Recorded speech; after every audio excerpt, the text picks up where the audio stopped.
কোনো প্রতিষ্ঠানই আমরা ইতিহাসে যদি তাকাই আমাদের দেশে স্বাধীনভাবে কাজ করতে পারে নাই। মানে যখন যে দল ক্ষমতায় এসছে না, তারা এই দেশটাকে তাদের ব্যক্তিগত সম্পত্তির মতো, প্রতিষ্ঠানগুলোকেও তাদের নিজের করে নিয়েছে। এবং ধরেন কেন কথাটা বললাম যে স্বরাষ্ট্র মন্ত্রণালয়, এখন পর্যন্ত আমরা কোনো বিচার দেখতে পাই না কেন? এখানে কারা নিয়োগপ্রাপ্ত? রাজনীতিবিদদের কথা বাদ দিলাম, আমলারা তো আছেন। আমলারা কিভাবে নিয়োগ হয় আপনারা জানেন, বিসিএস। এবং এইটা কিভাবে হয়? Bangladesh public service commission.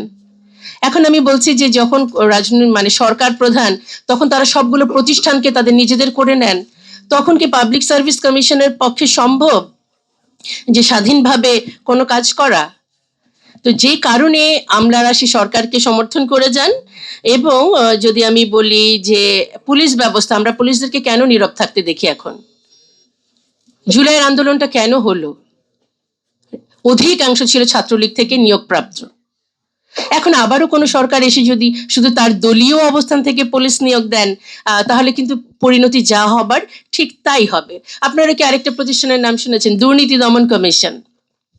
এটাও কিন্তু কিছুদিন আগেও তার মানে ফ্যাসিস্ট আমলে তার যে দলীয় মানে প্রধান দুদকের, উনি বলেছেন আমি বাঘ কিন্তু দন্ত নখরহীন, কারণ আমি কাউকে কিছু করতে পারি না।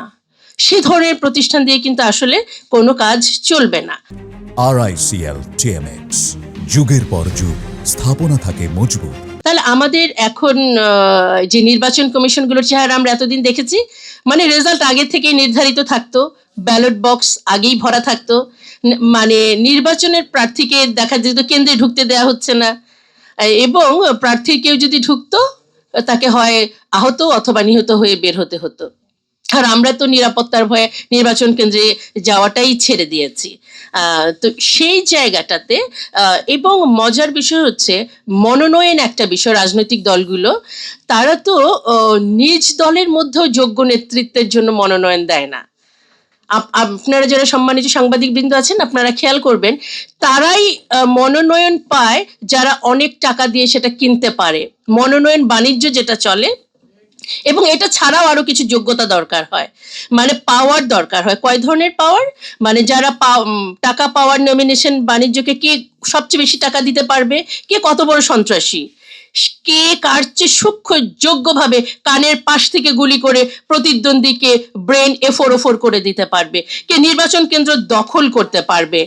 আবার নির্বাচন কমিশন প্রধানও কিন্তু বানানো হতো তাদের মতো করেই, যে যেই রাজনৈতিক দলের কাছে যত বেশি অনুগত তাকেই সেটি বানানো হয়।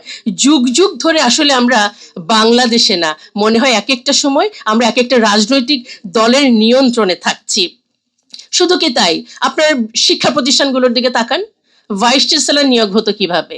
সেটিও কিন্তু দলীয় ভাবে, যে যতটা দাসত্ব বৃত্তি করতে পারবে সেভাবে করে। যে কারণে আমরা আসলে স্বাধীন বাংলাদেশ, যদি সার্বভৌমত্ব বলেন তাহলে হয়তো পেয়েছি, কিন্তু রাজনৈতিক যে স্বাধীনতা, আমার নাগরিকত্বের যে স্বাধীনতা, সেটা কিন্তু আমরা আসলে পাইনি। যে কারণে আমরা এই ধরনের টাইটেল নিয়ে আজকে আপনাদের সামনে কথা বলতে চেয়েছি। সুতরাং আজকে আলোচনা থেকে টু দ্য পয়েন্টে কয়েকটা নির্বাচন এবং নির্বাচন কমিশন নিয়ে দাবি তুলতে চাই।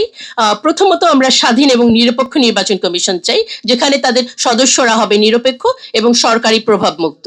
সেকেন্ড, সমান প্রতিদ্বন্দ্বিতার পরিবেশ, যেটাকে আমরা বলছি লেভেল প্লেইং ফিল্ড, যে সব দলের রাজনৈতিক প্রচারণার সুযোগ থাকতে হবে। হাদি কি এই প্রচারণার জন্য তাকে প্রাণ দিতে হলো? তাহলে আমরা পরবর্তী রাজনৈতিক প্রচারণায় যাব কিনা আমাদেরকেও কিন্তু চিন্তা করতে হবে।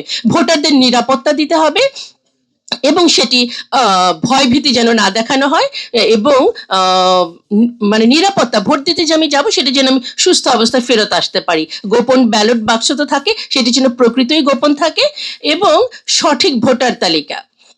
আমরা জানি যুগে যুগে বহু মৃত ব্যক্তিও কিন্তু ভোট দিয়েছেন। সিসি ক্যামেরার কথা অলরেডি উঠে এসেছে, কিন্তু এটি শুনেও আবার একটু মন খারাপ লেগেছে। সিসি ক্যামেরায় তো আমরা দেখতে পেলাম আমার ভাই হাদিকে কে হত্যা করলো, কিভাবে কি হলো, ক্যামেরার প্রমাণ পাওয়ার পরেও কি হলো? হতাশ হতে চাই না, আমরা আশাবাদী হতে চাই। আমরা সহিংসতা মুক্ত পরিবেশ চাই, নির্বাচনের আগে, নির্বাচনের সময়, এবং অবশ্যই নির্বাচনের পরে। অবাধ গণমাধ্যম এবং পর্যবেক্ষণ, যারা পর্যবেক্ষকরা আসবেন তারা যেন সেই সমানভাবে সুযোগটা পান, এবং গণমাধ্যম। দেখেন, আমরা 5ই জুলাই মানে আন্দোলনের পরবর্তী যে বিজয়, আমরা মিডিয়াতেই দেখলাম কিভাবে করে মিডিয়া দখল হয় একেবারে, এবং কারা করলেন সেটিও দেখলাম। এই নতুন বাংলাদেশে নতুন কিছু দেখছি না, যা দেখার আসলে তাই দেখছি। সেদিনও আমি বলেছিলাম যে 30 বছর ধরেই আমি স্বাধীনতাটাকে খুঁজছি না, আমার বয়স 50, 55, 60, আমাকে কি একই কথাই বলে যেতে হবে? আচ্ছা, ফলাফল গণনায় স্বচ্ছতা চাই, সেই আবারও সেই এটি যে দায়বদ্ধতা যেন থাকে। আইনের শাসন তো আমরা চাই, যে নির্বাচনী আইন মেনে যেন নির্বাচনটি হয়, এবং যদি কেউ অপরাধ করে দ্রুত তার সাথে শাস্তিটি যেন পায়। তার মানে সুষ্ঠু নির্বাচন বলতে আমরা অবাধ, নিরপেক্ষ, শান্তিপূর্ণ, অংশগ্রহণমূলক, স্বচ্ছ নির্বাচনের কথা বলেছি।